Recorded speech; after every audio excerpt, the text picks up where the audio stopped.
sponsoring our first Savvy Over 60 Awards.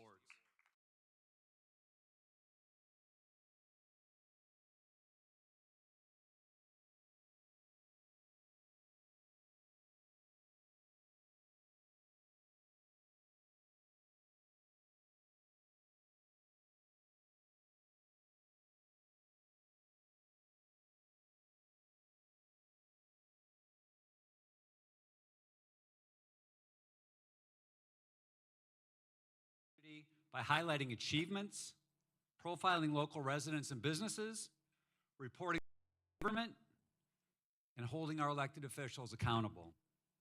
We bring the local news to you.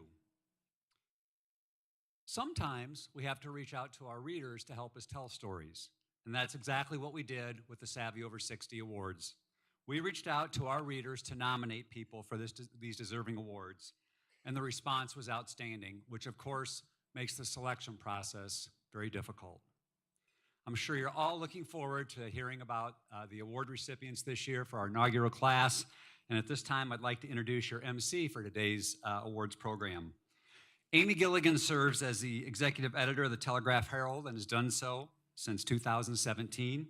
I first met Nancy when she was in her 40s, and she's an accomplished journalist, a passionate mentor, and an incredible leader.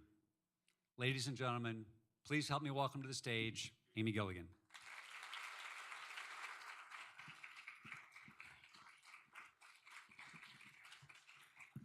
Thank you. Good morning. We are super excited to be here and to have you all here to celebrate our inaugural class of the Savvy Over 60 Award recipients. So first, we've got a bunch of people from our company here, and I want to do some introductions. So as I say your name, please stand, and you can hold your applause because there's a whole bunch of us here. So Tom Woodward, our president and CEO of Woodward Communications. Mike Fortman, our publisher, you just met. Todd Benz is our director of sales. Allie Hinga, our managing editor. Megan Gloss, our features editor. Luke Rodham, advertising manager. Annette Johnson, audience development manager. Bob Woodward, director of journalism philanthropy and college student partnerships. Nick Caroline, advertising account executive. Wendy Vosberg, also an advertising account executive. Sarah Clough is our marketing manager. Jody Dodd, marketing and events coordinator, who does so much work for us on events like this and makes it all go off like clockwork. And we've had a few events lately. Matt Connolly, our director of digital operations. Tom Eckerman, our multimedia specialist, is in the back, and Tom created the videos that you'll see today introducing our folks, our award recipients. And Lucas Schoaf is our multimedia intern from Loras College. Say hi, Lucas. Thanks for being here, getting up early.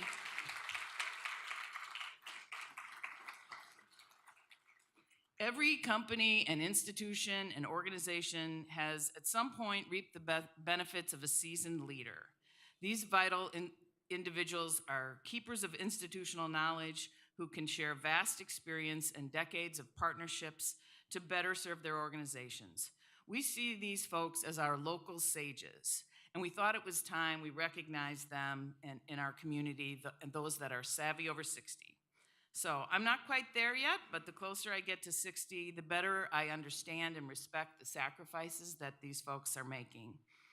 Because here's the thing about this age group, that perhaps our up-and-coming rising stars don't know yet, but stuff gets real, right?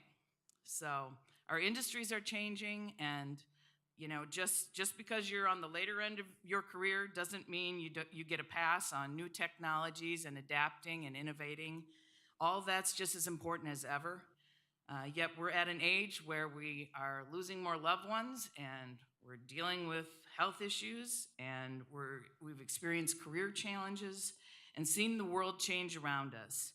And it would be awfully easy to say, you know what, I'm gonna retire at 60, I'm gonna go to Florida, I'm gonna play some golf, and I'm gonna have happy hour on the lanai every day. So, because in Florida, they call a screened-in porch a lanai, so that's a thing. But today, we're here to celebrate the people like our winners who said, nope, I've got work yet to do. I've got knowledge yet to share, and I'm called to continue to make a difference. So we reached out to our readers and our community, and we asked them to tell us who they saw in their institutions that were those kinds of individuals. And we received dozens of outstanding nominations. So together, our committee chose 5 incredible individuals to be the first recipients of this award, and today we're really proud to highlight those folks. Before we get to the awards, I want to introduce our speaker today, whom I know has inspired many of us.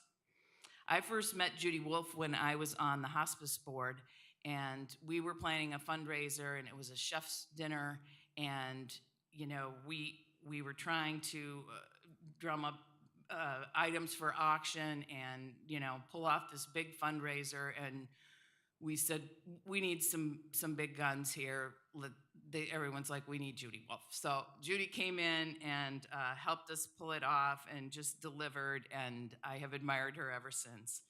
Judy worked at John Deere Dubuque Works for 38 years, retiring as division manager for construction and forestry worldwide service parts operations in 2011. She holds undergraduate degrees in accounting and business administration and a master's in business administration, all from the University of Dubuque. She currently serves on the board of directors for Steeple Square Marita Tyson Child Care Center, Junior Achievement of the Tri-States, and Mother's Prayers USA. She's also involved with volunteer efforts for Women United, Holy Family Catholic Schools, Catholic Charities, United Way, 100 Women Plus Who Care, and St. Columkille's Catholic Church. Like the people we're honoring today, Judy firmly believes in giving back to her community. Please welcome a TH First Citizen Award recipient from 2020 and genuinely an awesome human being, Judy Wolf.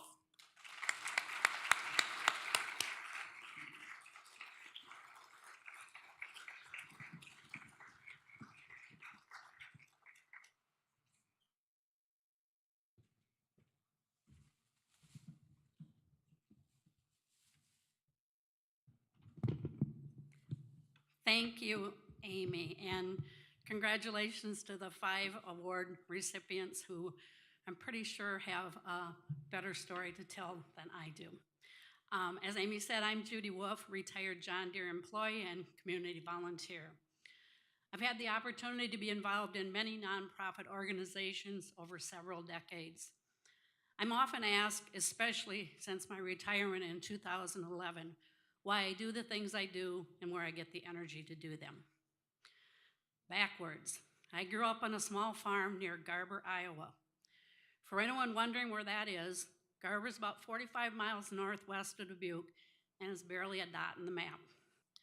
The town just across the bridge, Elkport, we affectionately call them the Twin Cities, is an even smaller dot.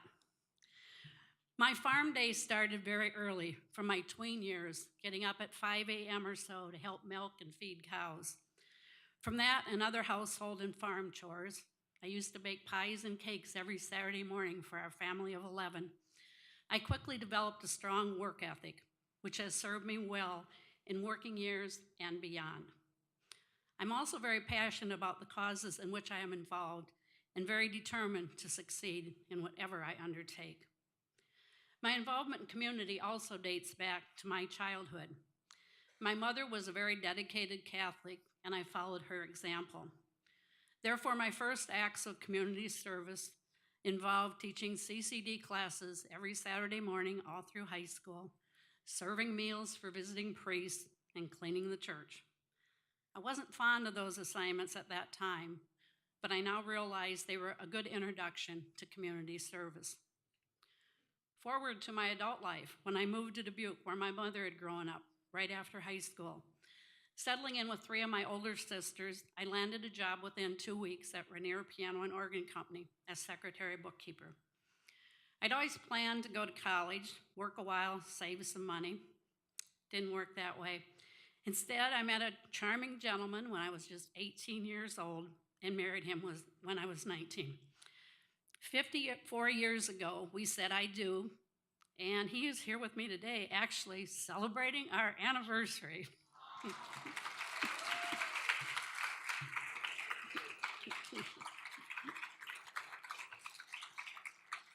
At 54 years, that's how you celebrate. I tell you that 54 years has involved a great deal of commitment and determination, and those of you who are married likely understand. After having our first child just 10 and a half months after we married, good Catholic girl that I was, I realized my dream of becoming the first college graduate in our family was not going to happen anytime soon. I returned to work. Back then, I was proud that my husband let me work. While Rainier's was a great place to start a career, I realized there was not a lot of opportunity for growth. Therefore, I applied at John Deere, where the employment agency had actually wanted to send me just out of high school. However, I was only 17 at that time. No one younger than 18 was eligible. After a successful interview, I was offered a position with what I deemed to be the most prestigious employer in Dubuque. When my boss learned of my intention to leave, he convinced me I would be just a number at Deere and nearly doubled my salary to entice me to stay. I agreed and changed my mind and asked Deere if I can reconsider. They agreed, and I backed out again. A couple of years later, I realized I had likely made a life's mistake and decided to try to apply at Deere again. I got an interview, and I recall an HR representative chatting with another when I came in, overhearing her saying I was the person that had, turned down this job twice a couple of years prior. I nervously sat for that next interview, determined to overcome the notion that I was wishy-washy. I was offered, and this time accepted the position and showed up for work. My husband and I had 2 more children, and my plan to start college became just a dim hope. It was at this time, though, that I became introduced to community involvement in the Dubuque area. From my very first year at Deere, I was encouraged to give my fair share to United Way. Over time, I accepted the United Way leadership role for John Deere Dubuque Works, overseeing our internal campaign. I became very passionate about United Way and the people it serves, and continued in that role for many years until my retirement. During that time, I also chaired the business division for United Way and recruited dozens of individuals to help make calls and plan United Way employee campaigns of their own. From these experiences, I increasingly learned the value of building a strong team to reach success levels no one can achieve alone. I was determined to grow the Deere campaign and introduce campaigns and new businesses. At the same time, I became increasingly involved in church and school activities. I was a member of the initial leadership group for my children's schools, Family School Association, then went on to be president of the Board of Education and served on the parish council and as finance chairs for many years. During this time, my youngest child entered kindergarten, and I decided it was time to focus on starting that college degree. This was in 1982 when things were pretty dismal in Dubuque. My husband had just been laid off from his job, and I had been reassigned from my position in industrial engineering to chemical engineering. I was doubtful that I could manage classes while learning a new job, where incidentally I was replacing 2-degreed chemists, and my background was a year of high school chemistry. I remember well the day I talked with the department manager who explained to me what the job would entail, using terms that I had no idea what they meant.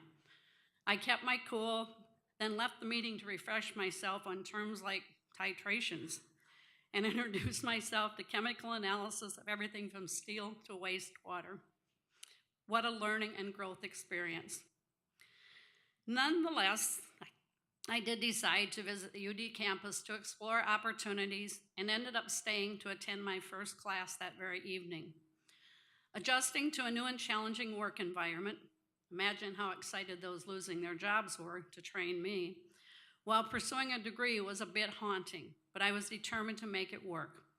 I graduated 4 years later, summa cum laude, a reminder I brought up to my children as they attended college, much to their disdain many times. I then went on to complete my MBA 2 years later, with opportunities still quite stagnant at Deere. I was lucky enough to have as one of my adjunct professors, the manager of accounting at Deere. He recognized my commitment and perseverance and assured me that there would be a job there for me.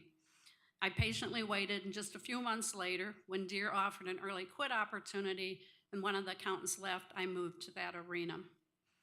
After completing several assignments in accounting, I began my first supervisory job at John Deere, overseeing the accounts payable department. I further learned the value of teamwork and perseverance, recognizing how each of us can learn so much from each other and achieve greater things than any of us can alone.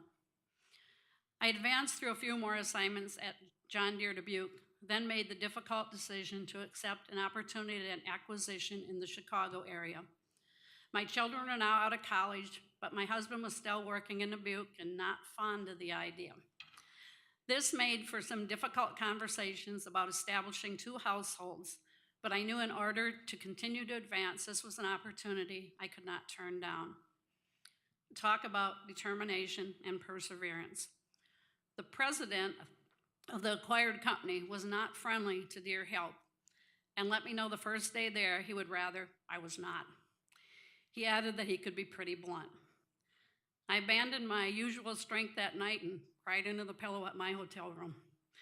The next morning, I marched into his office and told him why I believed I could add value to the organization, but told him I could leave if he really wanted me to.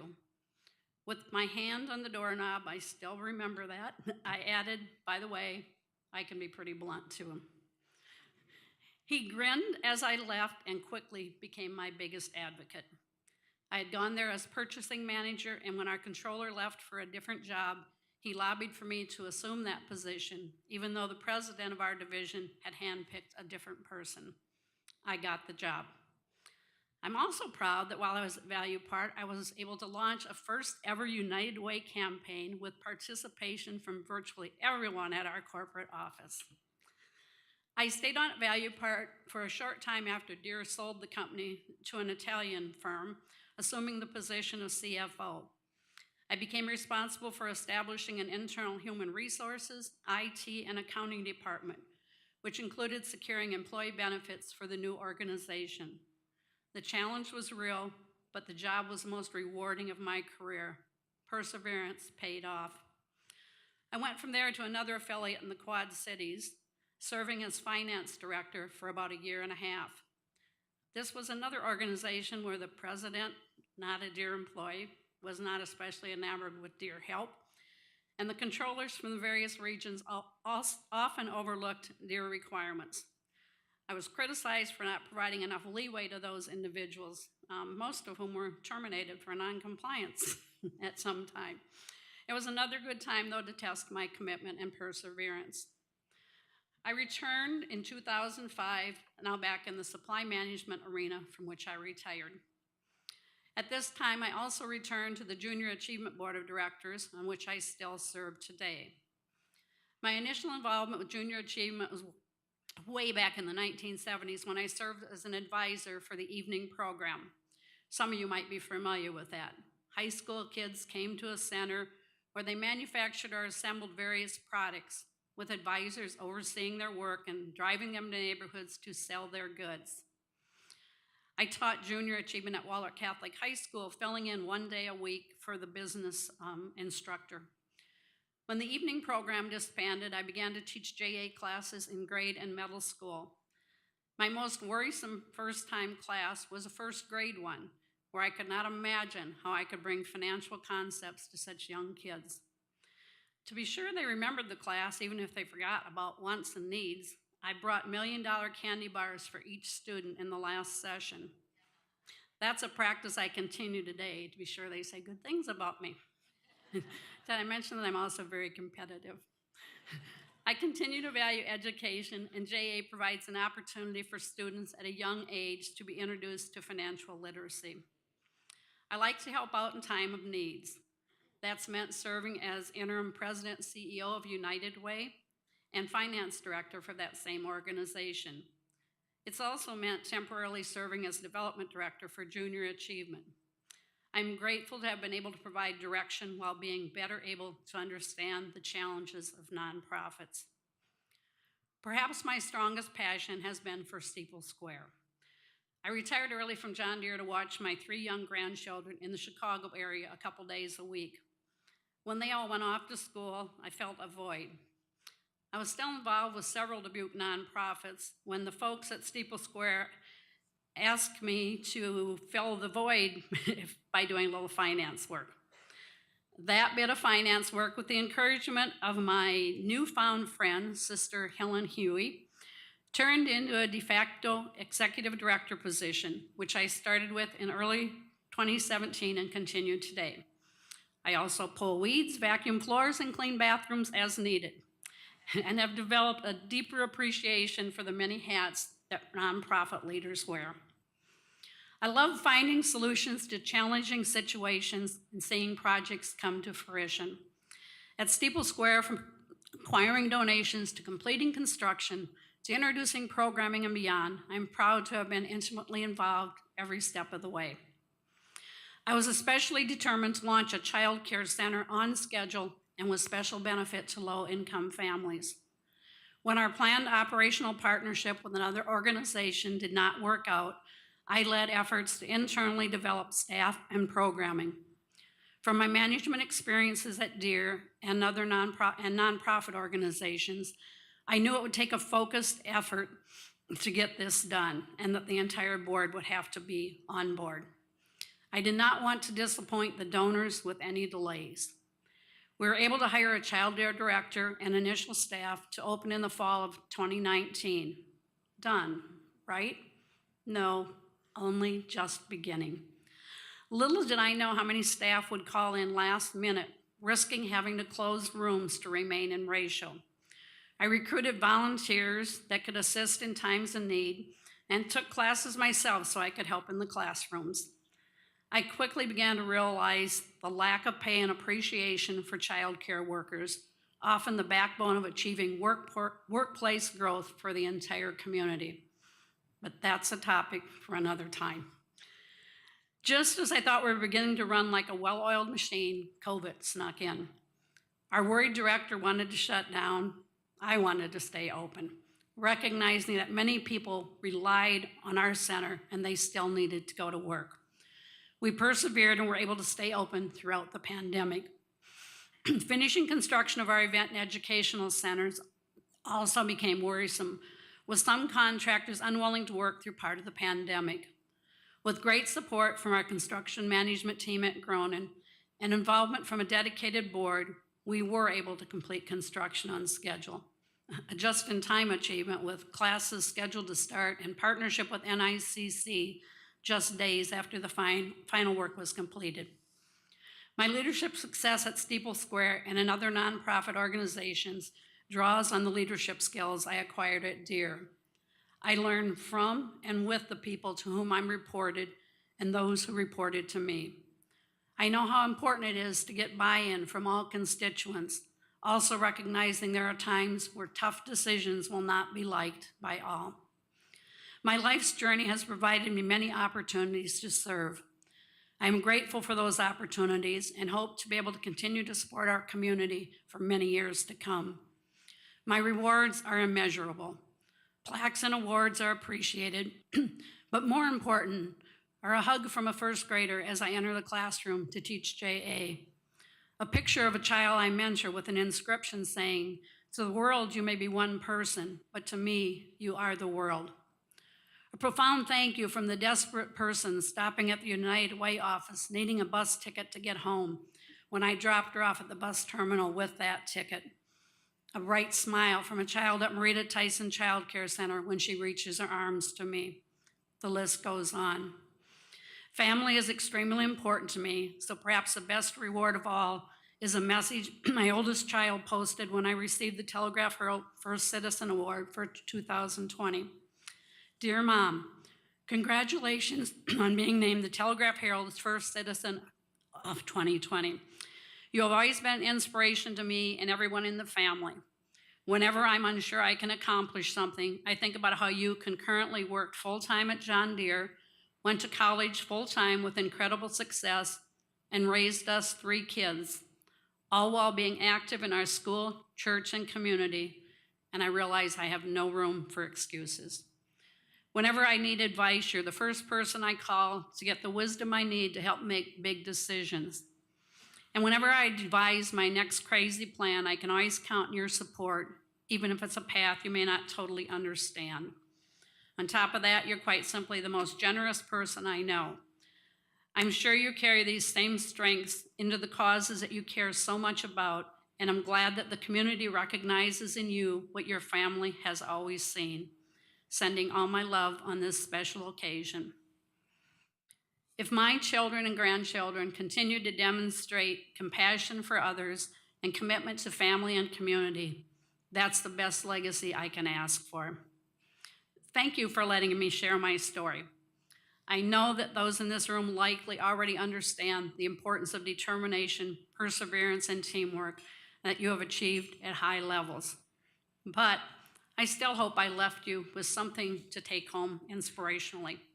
If not, I just happen to have some $1 million candy bars with you. Thank you.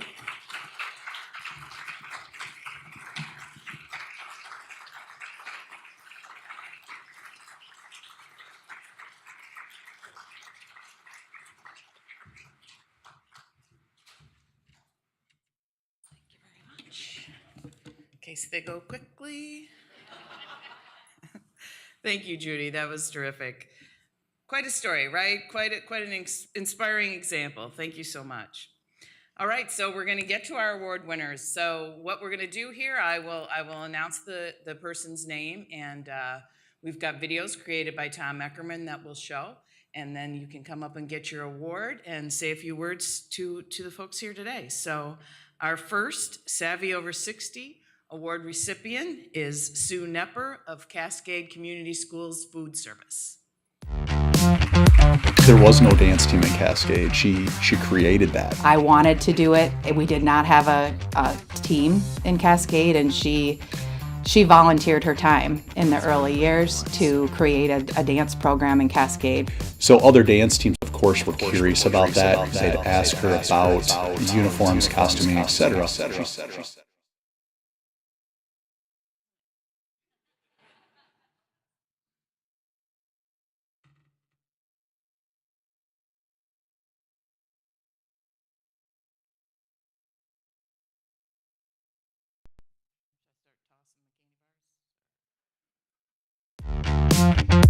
There was no dance team in Cascade. She created that. I wanted to do it. We did not have a team in Cascade, and she volunteered her time in the early years to create a dance program in Cascade. So other dance teams, of course, were curious about that. They'd ask her about uniforms, costuming, etc. She started renting all those out to other dance teams to use with their routine.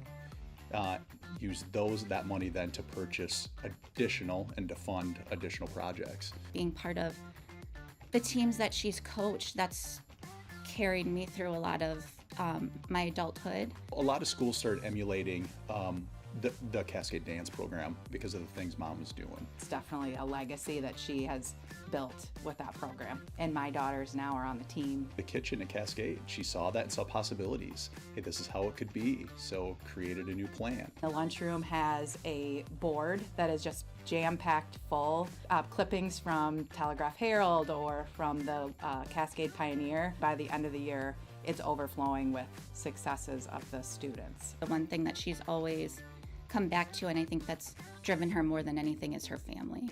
So we went to Nashville for her 60th birthday, and we had the band play the Sloppy Joe song, and we all danced. If someone wore a Hawkeye jersey, was affiliated with the Iowa Hawkeyes at some time or another, and she was within 100 feet of them, she's spoken to them personally. She'd be introducing herself, dragging the family over and introducing everybody else, and then picking their brain about this, that, or the other. I graduated from Iowa in 2020. I graduated with a degree in sports management. There was no live sports happening at the time. But then high school sports started going again, so I started coaching, realized I liked it, and pursued teaching, and she wanted to make it happen. She was willing to help. I like her style. I like how she kind of just picks something different every day. I know my dad wears this one shirt almost every day, and then different pants with it. It's just like a gray shirt. She has this pattern of wearing like flowers one day, just a plain color one day, and maybe a dress. She's competitive. She's really competitive. Sometimes we beat her at memories and cards. She's a lot of my basketball year round. She's really supportive of all of us. Like just last weekend, she drove like 3.5 hours just to see me and my sister perform at a recital. We always like when she's sitting down and watch TV. We like give her manicures and we do her hair and we give her foot massages. I love her and I'm very thankful for her like always being there. I love you, Grandma. We love you, Mom. We're proud of you. You deserve this. You're pretty and I love you.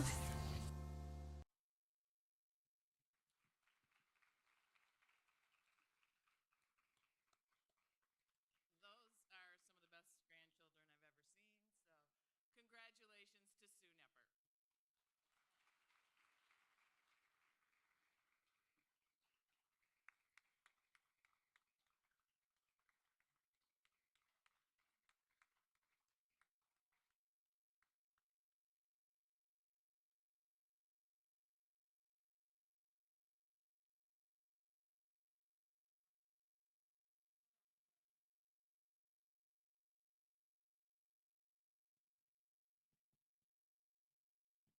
Thank you so much.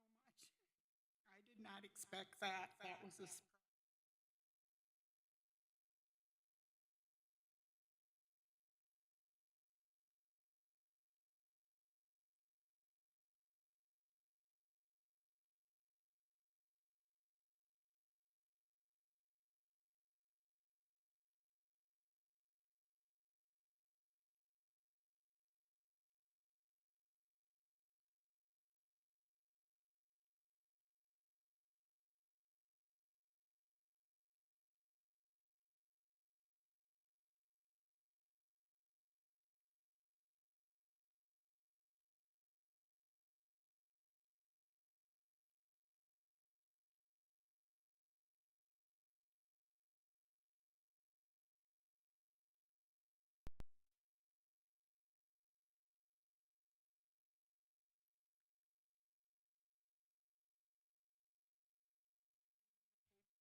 Thank you for coming. I can't believe you did this.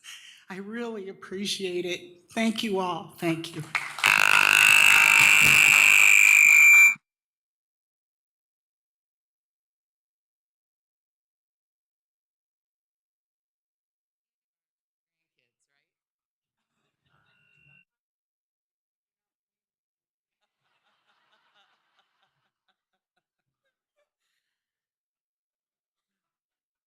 All right, our next award recipient is Kevin Lynch of Dubuque Initiatives and NetSmart.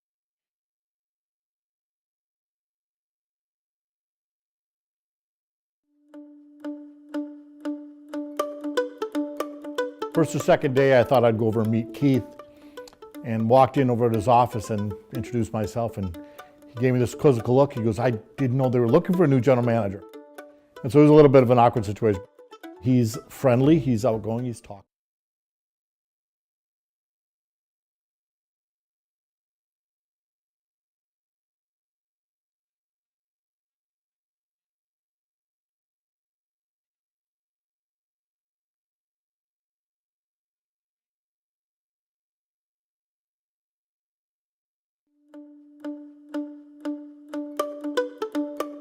First or second day, I thought I'd go over and meet Keith, and walked in over at his office and introduced myself, and he gave me this quizzical look. He goes, I didn't know they were looking for a new general manager.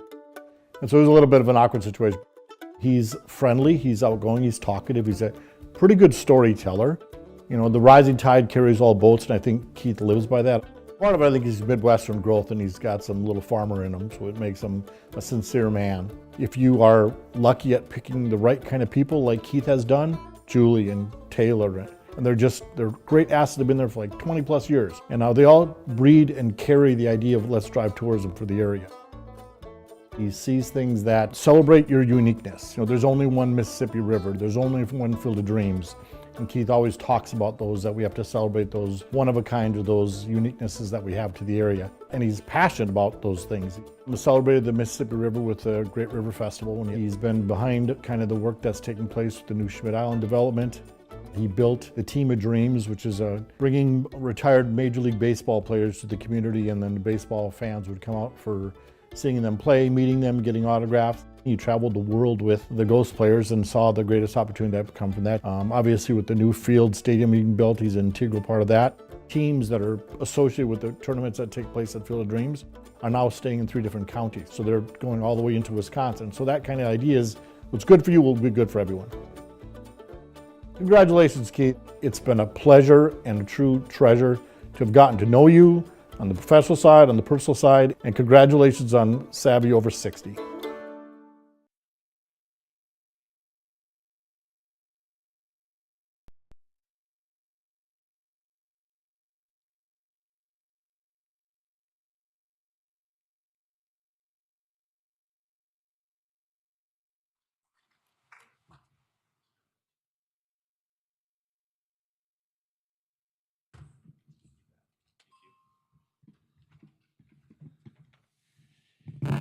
It's tough being Kevin Lynch, following him.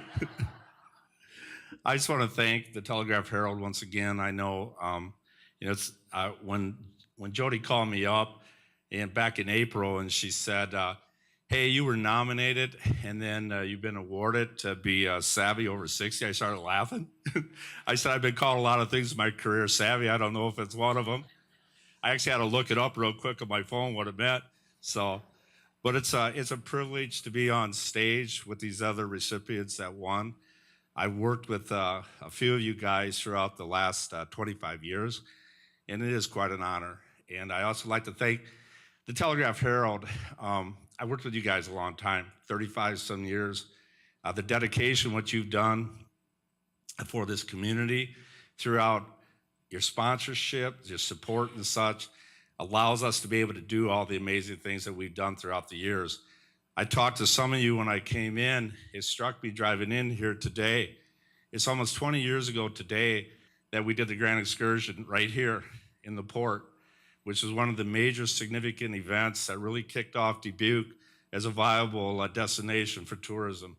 Through 2 days, we had over 60,000 people right here. And I always remember we got done. The one night we had Colin Ray performed right in this area, and I took my son down to the Riverwalk, and we had the 8 paddle wheelers that were lined up, and they were all playing their organs at the same time, and I was awestruck. And I've been awestruck for a long time, be able to represent Dubuque in the tri-state area, and to be able to be the promoter for it and such, and that'll continue. So I want to thank all of you. I'd also like to thank my family that came in and my staff. I love you guys. Thank you.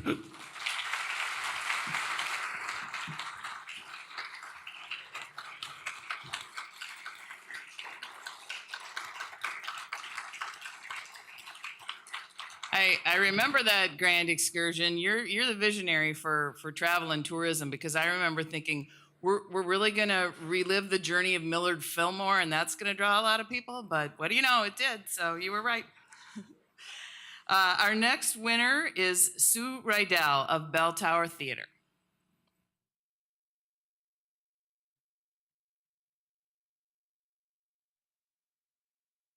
Did she tell you about when they went to California to meet with Universal Studios and she ran into Kate in an elevator? She didn't say that. Yeah. So she was in an elevator, and there was one of the Universal executives or somebody from Universal was there, and they were in an elevator, and Kate Mulgrew walked into the elevator and said, "Oh my God," and said to her friend, "You got to meet this woman. This woman was my first acting teacher," and the Universal Studios exec is like, "Oh God." Sue is incredibly rare. Sue is an artistic leader who also understands how to run theater as a business. The legacy of so much theater in this town traces its roots back to Sue, because without the barn there would be no Grand.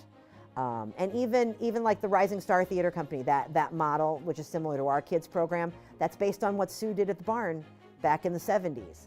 Sue wrote the very first grant for Arts Trek. She wrote a grant to the National Endowment for the Arts all the way back in the late 60s, I was 69, 70, somewhere around in there. And that program still exists. And elementary school kids still go to the symphony and still go to the art museum because of that program. Sue was on the Iowa Film Commission, and they sent out a notice that they were looking for a location to film the Field of Dreams. So Sue took her little camera and she drove around Dubuque County taking pictures of farmhouses, and she sent them all off to Universal Studios. Don was not home. Don was working at John Deere at the time. So when she was driving around, he was at work. So when they chose his house, she had still not met him and asked if it was okay. You know, it would have been great if she could have knocked on his door and said, they're going to make a movie here and you're going to be a millionaire. But they didn't know that second part. Fortunately, Don was an enormous baseball fan. And that's what, because at first he was like, who are you, you crazy person standing on my porch? The iconic final shot with 2,500 cars or whatever, a ridiculous number of cars, driving up to the field with their headlights on. Sue actually directed that shot. Nobody works harder than Sue Rideout. I am 100% sure that Sue will always set you up to succeed. It's what she does with the kids that is also truly inspiring.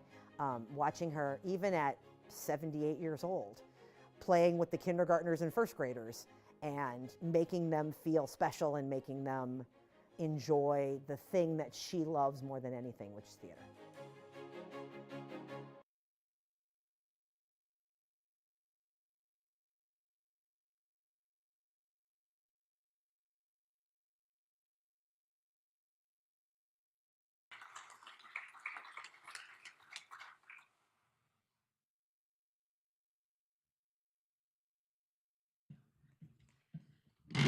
Well, I came to Dubuque to go to Clark College, and my life was never the same.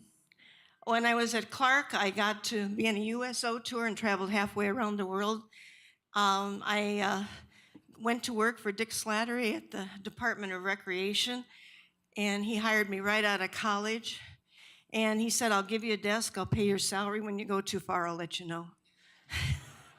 And it was my job to renovate a barn into a cultural arts center. So I've really been an advocate for all of the cultural arts. From the barn, I also had the opportunity to go to Sacred Heart, and we did theater there, and then we went to the Grand Opera House, and I helped renovate that in the beginning and did plays there. And then I retired. And then I got taken to lunch by Mr. Kane, and he said, I have this building and it has a theater in it and it's not going very well. Could you just come and look and see what's going on? And I said, oh, okay. So, because he took me to lunch. And so I said, I'll help. And I looked at it, and I was there a while, and he said, well, now will you do a play? And I said, I got to go back and teach high school. I was a high school teacher. I taught speech and theater at Hempstead High School for 38 years, in the same room, the same school for 38 years. I loved it. Well, anyway, so while I was teaching high school, I said, I got to go back to school. And he said, just do a play. Used to do them at the Grand. Just do a play. So I put on a play. I've been there 21 years. And so I've had the opportunity to also be on the Arts Commission for the city of Dubuque. And it's very important, I think, and I'm an advocate for the arts. All the arts are important to this community, and it gives us quality of life in our community. So I hope you support all of the arts and you go to the theater. I'm very grateful for this award, but I wouldn't have this award without all my friends. I have some friends here today. Some have been with me almost 50 years and have helped me with all my various crazy projects. People kept telling me I couldn't do things, but they would help me make them happen. I also have a staff that works many, many hours to make things happen, and they are so talented and so creative, and they're younger than I am, and that keeps me young. So I enjoy working with them and I thank them. But everyone in their life has one person that's kind of their cheerleader and is there all the time. Steve Horman has been my cheerleader, and when things aren't so good, he'll set me straight and put me on the straight and narrow. So I appreciate him for all that he's done also to help me.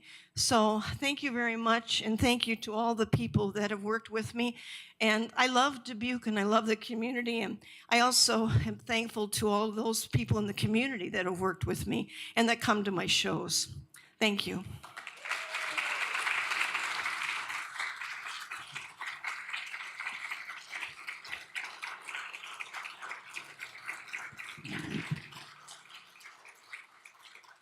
All right, now I've got everything out of order. Should I go back to Kevin now? Is that good, or do you want me to? Yes? Yes? Okay. All right. Let's do Kevin Lynch now. Right? So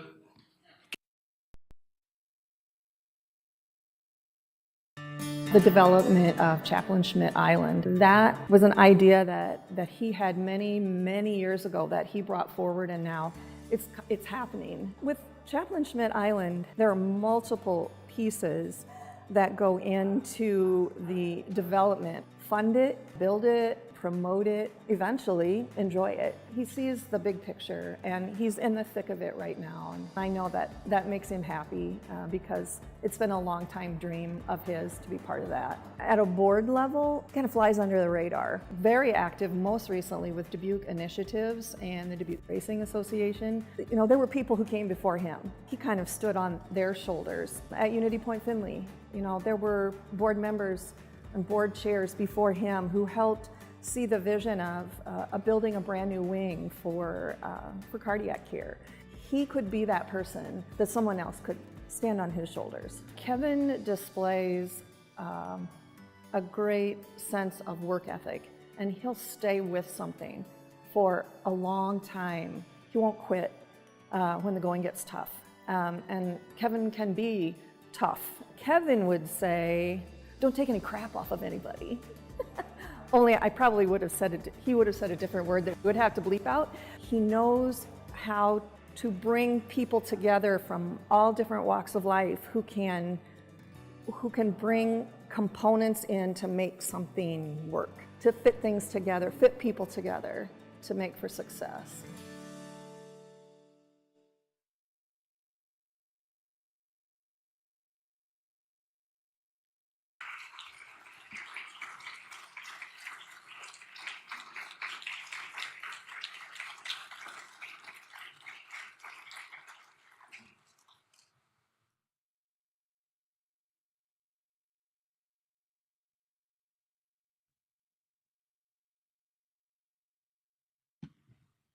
Thank you. Thank you all very much.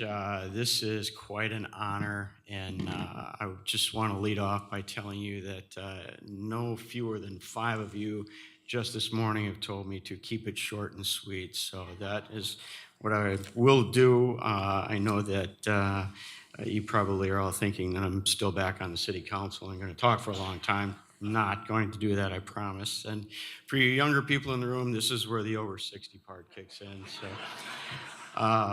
when, like Keith, when they called me and told me that I had been chosen, I thought they had the wrong person. I had to sit and think about it for quite a while. What exactly does that mean to be savvy, and you know, where did that come from? But you know, it struck me very quickly that it wasn't about me. It never was. And so it's a lot of other people that I've encountered in my life. I really want to thank the TH, Amy, Mike, and Tom, and Bob, and your entire team. You've been so gracious. I really appreciate this. Most important to me, obviously, and for all of us, is family. I'm joined by several of them today. My fiance, Linda, she tells me every morning, go get them, and what are you going to do? And the one day I tried to play with her a little bit and told her that I was going to sit in my t-shirt and eat popcorn and watch ESPN all day, and she didn't think that was very funny. So, but no, going on, I also want to recognize my kids. Brandon and his wife Stacy sitting over here. My other two kids, Taylor and Allie. I learned very on in being a father that was my real purpose in life, was to be a father. And then my grandson came along about 5-6 years ago, and that got added to the list. So Theo is the one that keeps me young these days. I could sit and talk with him all day. I could not go on without recognizing my brother and my mother. My mother, back in the early 1960s, left an 18-year marriage, took 4 kids, moved to a strange city, had no place to live and no job. And if she were here today, I'd tell her, Ma, you made the right decision. So thank you for that. And got to make special note of my 2 sisters, Jan, who's over here, and Patty. Without the 2 of them, I quite literally would not be here at all. So thank you very much, and I love all of you very, very much. There's been a lot of friends and people that I've encountered in my life. I have so many colleagues. I mean, I've got people I consider to be friends and colleagues in this room. There's about 80 of you, I think, that could be just as deserving of this as I am. But you know, it would take too long to thank them all, but you did see a couple of my original business partners in the video. They were good guys. They're no longer with me, but we fought like brothers, and then we celebrated like brothers too. So I owe them a debt of gratitude. My team members throughout the year. You know, I told him one day that when I was leaving the office, you guys should put on my gravestone that he's not really dead, he's just at a meeting. You know, just quickly, you know, a few other people that have really served as friends and mentors throughout the year, several of whom are in the room. I mean, I could just go around. Rick Dickinson, Mike Van Milligan, of course. You know, 2 guys that have become some of my best friends, Roy Buell and Rick Jones, and along with the 2 of them, and Joyce Connors and Carla Bragg and I were all elected to city council at the same time. That was a really special moment in life, because you could tell right on that evening at the courthouse that we were going to do some great things together, and I think we did.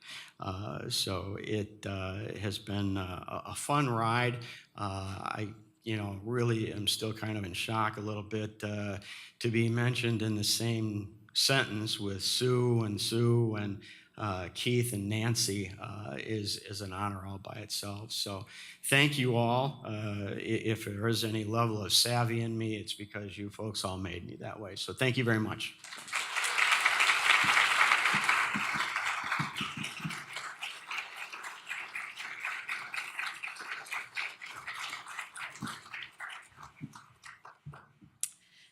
And for our final recipient of the Savvy Over 60 Award, we have Nancy Van Milligan from the Community Foundation of Greater Dubuque.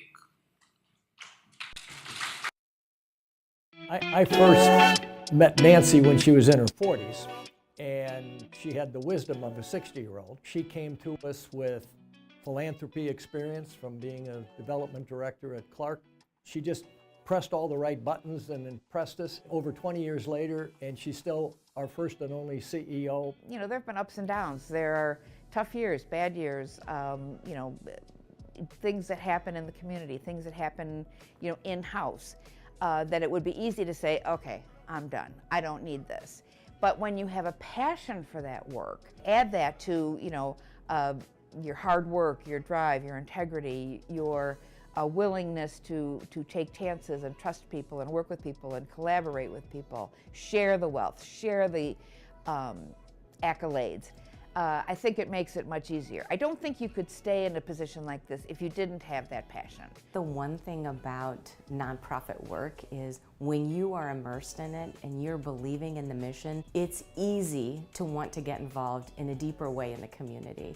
It was an opportunity to expand beyond just one nonprofit to the entire community. Well, I think Nancy has a vision, but she doesn't necessarily tell you what her vision is. She gets people together, and she has the unique ability of getting them to see her vision by the questions she asks, by the direction she takes, and she's very open to ideas. And with the creation of funds that help grow, things like our journalism fund, things like we're doing with hearing and programs like Vision to Learn, or learning and reading at grade level, or even new initiatives that we're taking on with Small Town Dreams. Those are the things that really make the difference in our community. Not just talking about an idea, but researching it, making that connection, finding individuals who want to get involved, and then bringing our community together to collaborate and make it successful. Relationships with donors, relationships with the staff, relationships with people in the community, with community leaders. So that's really key. And relationships are based on a willingness to talk to people, but more importantly, willingness to listen. She might have a vision, but she's willing to tweak it. She's willing to give it a different view, and she always ends up with a better product than when she started because she's a good listener, and she just has the ability to create confidence in her and the confidence in the people around her. And she's hired so many good people that they have made us all look good. To be successful in life, study, get educated, work hard, but the third leg of the stool is you have to care, and she cares.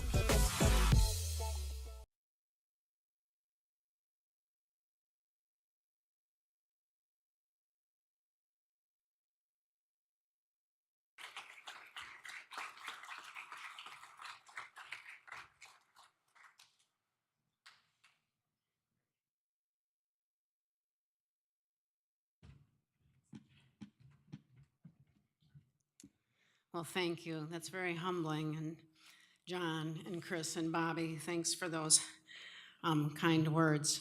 I think I'm fairly self-aware, but I have to admit I've never thought of myself as a sage or savvy. And to be real honest, that I'm over 60, you know? So thanks for pointing that out to me. I think the 5 awardees, what we all have in common is that we love what we do. And that's the real magic behind this savviness. For me, my job is the best job in America. I get to get up every day and I get to work with people in our communities that are generous and want to make a difference. And I get to work with the nonprofits who every day are changing people's lives and making our community a better place. And I get to work with so amazing people. Many of my staff are here, and thank you so much. You're the ones that make me savvy. And I have had tremendous boards of directors, and I'm so thrilled that today my founding board chair is here, John O'Connor. We worked together putting this organization together, and then for 5 years, and then my current board chair, Chris Corkin, and other board members. The board has been so important for my success. And certainly family, and joined by my loving husband, and so pleased that my grandson, Justice, is here. He's clever, he's fun-loving, he's creative, and he really makes a difference in my life. Mike and I have had children in our home over 43 years, and it's really shaped, I think, who we are and also how we understand the importance of family and the importance of community, and it absolutely has influenced how I work and what I work and what I focus on. I really want to thank the TH. As you probably have realized from things, in fact, this morning in the paper, it showed the Community Foundation got a $175,000 grant for journalism. We're very passionate about communities needing access to local, accurate, fair reporting. And we are so blessed in this time when towns are losing their newspapers. We have a premier, high-performing newspaper, the Telegraph Herald, to wake up to, every morning.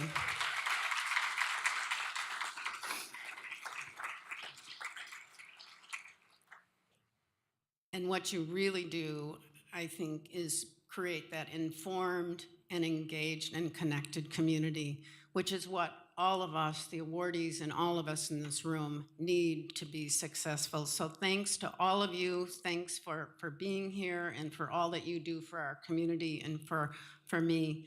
Thank you.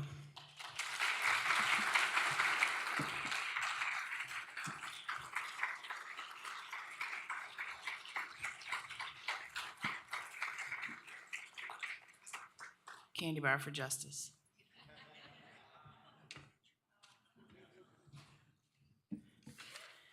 All right. Well, I hope that you have all felt as inspired as I have today by the words of these award recipients. Thank you to Keith and the Diamond Joe staff for this lovely breakfast. Thank you to our sponsor, Finn and Kia, and thanks to all of you for being here today. Cheers to all our winners. Go out and make it a great day. Thanks.